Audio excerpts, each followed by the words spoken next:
Hello students, today let us discuss about what are cloning vectors and how they are used in biotechnology. So what are vectors? Vectors are DNA molecules that can carry a foreign DNA segment. So it is like a vehicle. If we want to insert a foreign DNA inside a cell, inside a bacteria, plant cell, animal cell, we use certain DNA molecules which are used as vectors or vehicles to transmit and to carry that foreign DNA segment. This DNA molecule can also replicate itself inside the host cell. So I repeat, what are vectors? Vectors are the carriers of the DNA molecules, the vehicles that can carry the foreign DNA molecules into the cell, bacterial cell, plant cell, animal cell, and also replicate after entering inside the host cell. Let us see some examples of vectors. Some examples are plasmids. What are plasmids? Plasmids are extra chromosomal genetic material present in a bacteria. Suppose this is a bacteria. This is the nucleoid of the bacteria. Along with the nucleoid, the bacteria has extra chromosomal genetic material. This extra chromosomal genetic material, it is called as plasmid. It is a DNA sequence. Then there are bacteriophages. What are bacteriophages? These are viruses which can infect bacteria, like M13, lambda virus. These are the examples of bacteriophages, which are usually used as vectors in biotechnology. Cosmids. What are cosmids? A cosmid is actually a hybrid which is obtained from a plasmid and some genes of lambdaphage. So it is a hybrid of both plasmid and bacteriophage, especially the lambda virus. Then we also can call it as a cosmid. So cosmid is a type of hybrid containing plasmid and lambdaphage DNA or genetic material. Other vectors are phagmids. Phagmids or phagemids also are called as phasmid. It is also similar. It is a hybrid which is containing a property of both a bacteriophage and a plasmid. These are also used as vectors. Other than that, there are BAC. BAC is nothing but bacterial artificial chromosomes, artificially prepared bacterial chromosomes. YAC, yeast artificial chromosomes, or MSC. MSC is mammalian artificial chromosomes. So the genetic material which are prepared artificially, either obtained from bacteria or complementary from yeast or mammalian, also used as vectors. Transposons, which are also called as jumping genes, and baculoviruses are also used as vectors. Transposons basically are semi parasitic DNA sequences. They can replicate themselves, they can spread with the inside the host genome, and they can be harnessed, they can be used for analysis of a gene or protein function of a bacterial genetic material.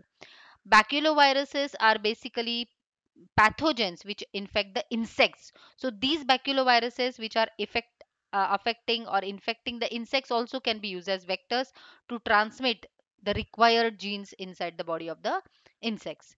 Most commonly used vectors are PBR322, PUC, TI plasmid. Now, what does this PBR332 mean? The full form for PBR332 is P stands for plasmid. So, it is a plasmid which is extra chromosomal material obtained from bacteria, usually E. coli. BR stands for the name of the scientist who have discovered this plasmid sequence, Bolivar and Rodriguez over here, and 322 is the sequence uh, of its discovery. PUC stands for again another plasmid which was discovered at the University of California, and TI plasmid is nothing but a tumor inducing plasmid. In next video we'll discuss about more what are these tumor inducing plasmids and how they can be used for betterment of human life. So what are the properties? Now we have seen a list of different types of vectors like plasmids and cosmids and phasmids, or PUC or BR1322 or TI plasmids. So what are the properties of such good vector? Vectors should always have the ability of independent replication at the site of origin. So once it enters inside the body of the cell, either a bacterial cell or a plant cell or animal cell, it should be able to go and attach with the site of the origin of the host DNA and should be capable of starting replication over there. They should be able to form large numbers of copy of DNA by replication. They should be able to easily induced into the host cell. It should be very easily it should be easy to take entry inside the host cell. Then only the purpose of rDNA technology would be successful. Vectors should have genetic markers. What are these genetic markers? These are the sites or the genes present on the DNA which are responsible or representing the anti that they are showing antibiotic resistance. They should have cleavage sites, some sites or some region where they we could cleave them, and in one of the marker genes with the help of the restriction enzyme. So they should have these sites where we could cut them and we could join them with using ligases and incorporate them and send them into the host bacteria. They should have control elements like a promoter region, operator region, ribosomal binding sites. Now, what are these promoter, operator, or ribosomal binding site? During lacoperon, you will study how these three they help in synthesis of a protein. First, they help in transcription, then translation and protein synthesis. So always remember, whenever operon is working, whenever a cluster of genes is working to produce a protein, they need a promoter region, promoter from where the process will begin for protein synthesis, an operator, one which will control whether protein synthesis should take place or shouldn't take place, and ribosomal binding site, because finally proteins are synthesized on ribosome. So all these control elements should be present on a vector. Naturally, they do not have all characters. Now, if we select any good vector, naturally they won't have everything, antibiotic resistant region or cleavage site or these promoter operator ribosomal binding sites. So they can be they could be constructed by inserting a gene for antibiotic resistance.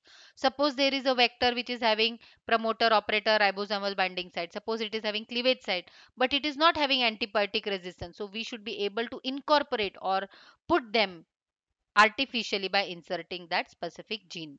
So this is all about vectors. In next video, dear students, we'll study about what are plasmid vectors for plants, and competent host. I hope you have understood. Revise and read it again. Thank you.